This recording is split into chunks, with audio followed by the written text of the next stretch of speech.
Alright, so now when you're about to go farm Lunar, I just have my bases set up over here in a hive. And you could obviously teleport here and swap worlds. So this is World 10 and World 4. So let's just start with World 4. The first place I'll always check is obviously the tennis court here. This is literally the first place you should go to always. And if you find a clone like this, boom, you just mark him and spawn your jellyfish. And it's dead pretty much. Do the same here. Mark him, spawn the jellyfish, shoot in the head with the best glance. And bro is dead in like 2 seconds. So yeah, that's about it. Now that's 2 clones. Remember where they spawn. One spawned here and the other one spawned there somewhere. So after you kill them, exactly in 3 minutes they will respawn in the same spot. However, keep in mind, they will not respawn if you leave the area. For example, if you TP out to another world and 3 minutes pass and you come back, the spots will change, which means, well, it's not going to be there anymore. You'll have to swap a world to find them again. So now as you can see, there's another clone over here. All I do is just shoot him once with my best glance to ensure that to ensure that he gets frozen. And yeah, pretty much that's all you do. You just circle around the whole Blackfield. We started from here. We're gonna go down here now, following the path over there all the way around. So we have elite spawns. One is here, one is there. There's another one there. There's another one here. So we got 1 clone here, which is spawning. So far we got 3 clones right now. Honestly, you don't want to loot chests first. At first, what you want to do is scout all the worlds and find where the clone's spawning. After you find every single spot they spawn, then you can start looting chests. Like, see here, there's a chest here. There's a elite here, though. No clone spawned here, however. So I'm just gonna go straight to looking for another clone. The event didn't really change, though, however, since, the last Lunar, when it was happening, it did not change at all, so everything is still the same. There's another Lunar clone here. As you can see, we got a snow sprite. Look at that. Cool. Let's see what we get from that.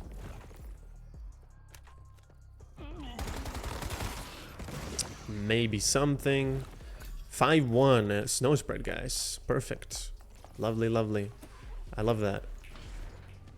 We went around. We found 4 Lunar spawns total. This is the last spot where it can spawn, so let's get there. And if you find only 1 or 2 Lunar spawns, all you need to do is just swap the world and keep going again over and over until you find something. Alright, since these guys are about to respawn soon, I can start looting chests or something. Alright, so this guy spawned back. Summon my jellyfish.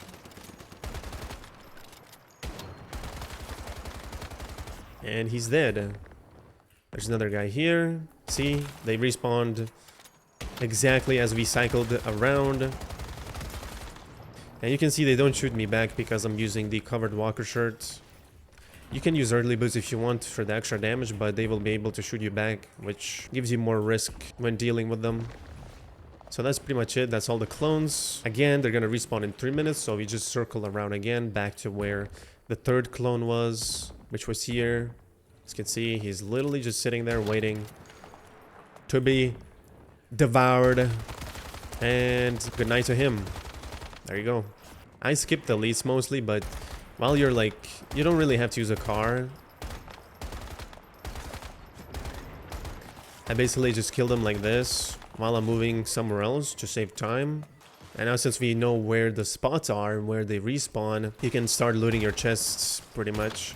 Now you don't really have to like loot the 50-point chest with Lunar Whispers, but I just loot everything regardless if it's 50 or not. I just loot everything I find. Mark this guy, freeze him, spawn the jellyfish. As you can see, just like that.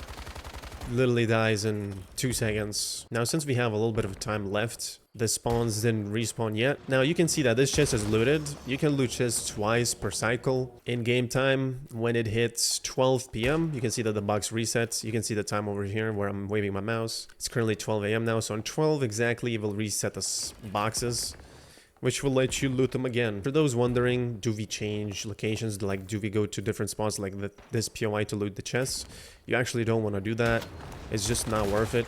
Just stick to Blackfill. Go to Blackfill since the Blackfill is literally the largest location that has the highest amount of boxes and the highest amount of elites they could spawn. Last time I was doing Blackfill location, I was able to get up to 6 elites. I don't know where else you could find this many elites to be spawning, really. So this Blackfill just works the best. Alright, they've just respawned. Look at that.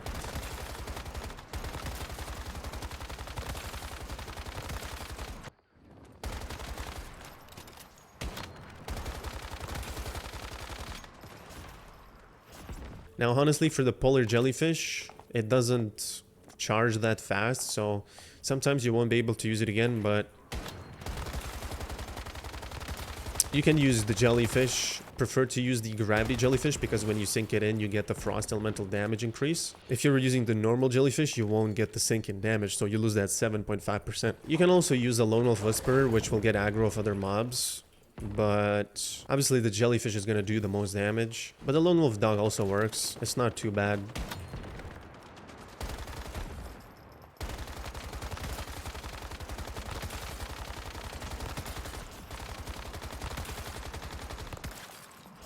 You can see I can tank hella damage from them. Because on the mod piece I'm using Rejuvenating, and every time when I kill them I just get my shield back. Plus I'm getting my shield from this Cradle perk, so we're basically like invincible from them. Also on top of that, if you're using the Savior pieces, you're getting 10% extra elite damage. And nice, I just got smacked. But yeah, you must use Savior for the maximum damage here. Otherwise, if you're using Treacherous, you won't really be dealing max amount of damage. Damn, look how fast they die, bro. That's just insane. We're not even using cookery or anything. He's just shoot, mark, and he's dead. As I was saying, you can also be 4 in a team, and every time all of you get the Moonlight spawn, and you can TP each other and clear the Moonlight boss together. So that would be 4 Moonlight bosses per 1 lunar cycle. Or you can also invite your own alt accounts into the team, you know. Also, you don't really have to shoot the elite yourself if you are in a team of another player. If you kill it and you're in the same team, basically both of you are gonna get the loot regardless if the other person marked or shot once. It's also a good thing to know. It's best to obviously do this event with a full team of 4. You're kind of like losing out if you're doing this solo, pretty much, but for the sake of this video, I'm doing this solo because not every single person has a team to play with, but you know, you can always like write in the world chat, "Hi guys, Lunar team, please." Also, one thing I don't see people doing is people don't say World 1 has 6 lunar spawns, for example. No one does this. You guys should start doing this if you're farming lunar, because it's gonna help other players.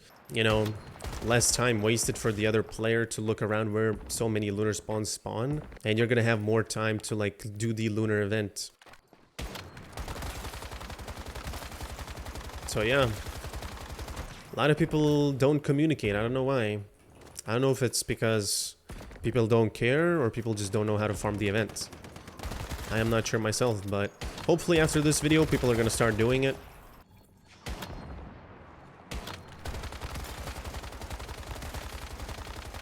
Alright, and now we have 9 minutes left. We have 769 gold boxes and 29 purple boxes. Let's see how many we will end up at after this event ends. I actually should have done that since the very start when I was going to farm the event, but yeah, my bad.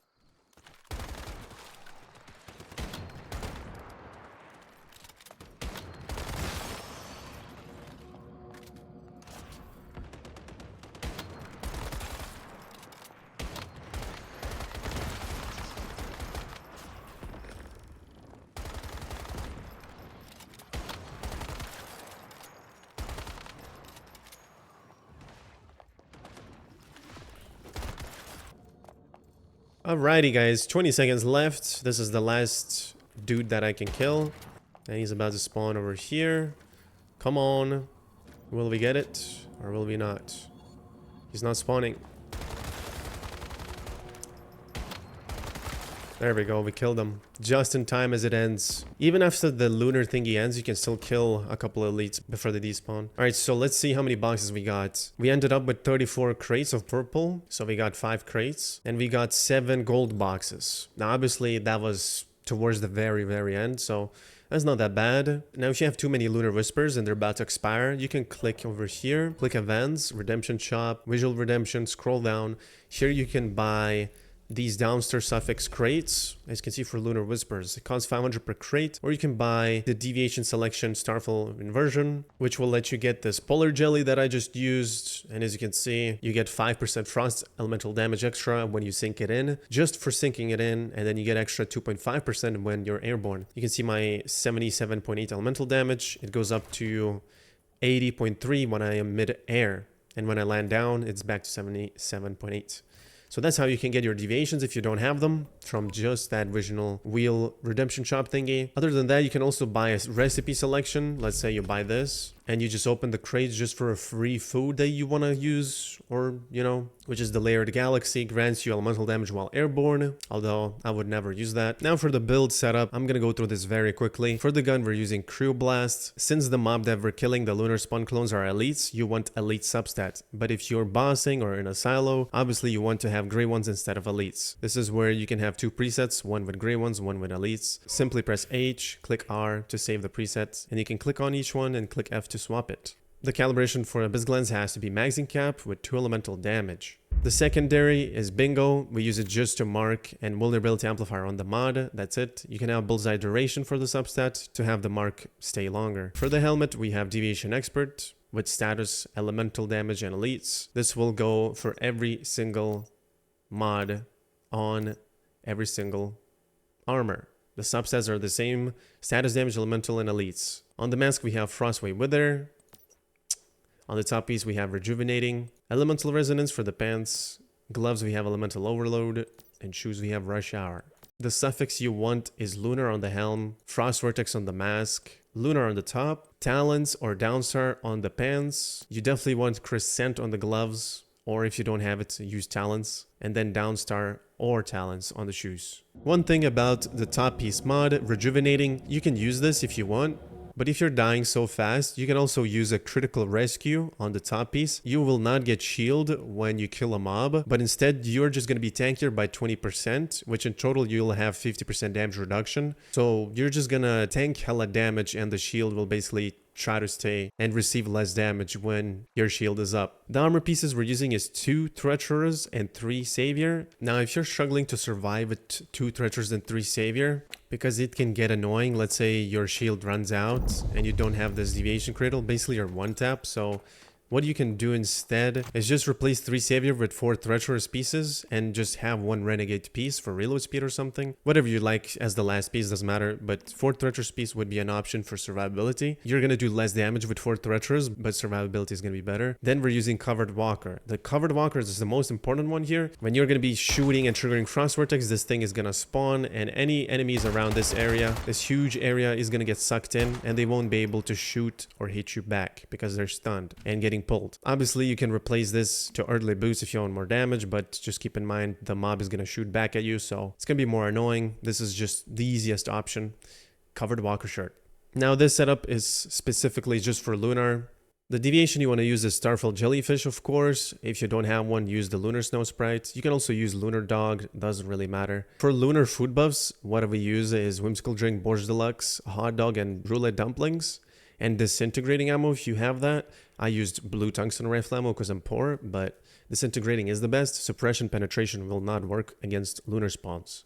But for these food buffs, you want deer meat or beef meat, whatever you have available. If you're marking, then you want to have deer meat. Roulette Dumplings is just going to give you elites damage. You can basically use this, or you can use Surprise Spring Rolls, but it's RNG, so I prefer to use Roulette Dumplings. Just eat once and you're done. And you can use a bland dish, of course, too, if you'd like. A bland dish is made with 1 boiled water, 1 purified water, 1 sugar, and 1 whatever meat you have, whether it's deer meat. And then instead of sugar, you can put peanut, which is obtained by Beastmasters. And yeah, there you go. You can use that together on top with 5 buffs. I recommend to not use deer meat and use beef meat instead, because deer meat is bugged for bland dish. This sheet can be found in the description, so you'll find it there. If you go to the min-max sheet, here you will find every single substat, all combined, status damage ratio with elemental damage ratio, and on the right you can see the substats to focus for gray ones for bossing and for elites. The Cradle setup is the same. You want anti-void, resilience, This is important to stay tanky with savior set so you don't die quick. You want tactical combo, status enhancement, shield protection, elemental sense, and extreme freezing. And then lastly, deviant energy defense. 2. Now, one thing about Starfall Down hide is that you can see it says while airborne, you get status damage 15%. If you're not airborne, you don't get any damage. But if you just jump while you trigger the Frost Vortex, you can see that the damage increases to 308. And when I stop jumping, it goes back to 268. But if you trigger the Frost Vortex while jumping, you can land on the ground. It's always going to be 308. So this just makes it the best hide. If you just spam jump all the time, you're always going to be doing maximum damage. Pretty much we don't need Lucky Rabbit Fur anymore. Unless you really love your thumb and you don't like exercising your thumb with the spacebar, stick to Lucky Rabbit Fur, as it's the second best option. And yeah, here's a quick comparison. Non-jumping, we do 281. And if we're jumping, we do 324. The 5% every shot also counts. So every time with Abyss Lens, when you shoot, you get 5% extra damage. So this does count as well. Here's a quick example in game. See, we do 323. It's 3 to 4 because the way the game rounds numbers. And here's the damage comparison, Lucky Rabbit versus Starfall Down here. So we have 10% elemental damage from Lucky Rabbit here on the left. And here we have 50% status damage for Starfall Down. So 10% less elemental damage over here and more 15% status damage. You can see that the damage here is lower with the Lucky Rabbit Fur compared to Starfall Down. We're getting more damage. So that's why this hide is very good. For you, if you click here, go to events and click Redemption Shop, Visional Redemption. Click over here, click buy now, and select the amount of furs you want to buy. When you buy it, here you can click it and click Starfall Feathers. Claim the feathers, go to your mimetic second category, click leatherworking, learn this mimetic, and now search up velvet. Here, you can craft Starfall Feathers and just craft 2 of them. That's enough to make your Starfall Down hides. As you can see, when I craft, out of 2 feathers, I get 1 Starfall Down. So that's how you get Starfall Down hide. This guide is just an updated guide, so if you want to see the full guide of Abyss Lens where I explain everything about the gun, please watch this video. Here, I just updated what to use for your armor pieces and the new mods, since the Lunar update dropped us new Crescent Suffix and reworked some armor pieces. That's it for this video, guys. I hope you enjoyed, and I'll see you guys in the next one. Take care, and peace out.